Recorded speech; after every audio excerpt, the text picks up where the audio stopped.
Alright, Assalamualaikum. Assalamualaikum.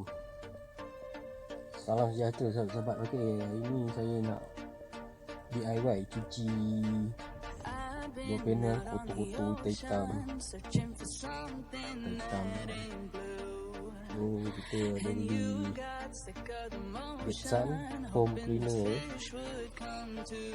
Saya dah beli lama ni. Saya pakai dekat itu lagi satu. Mana kata-kata hitam tu apa semua tu.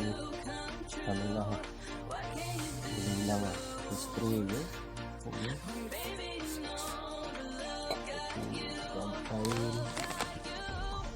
Kain bersih gelap. Gelap. Macam hitam ni.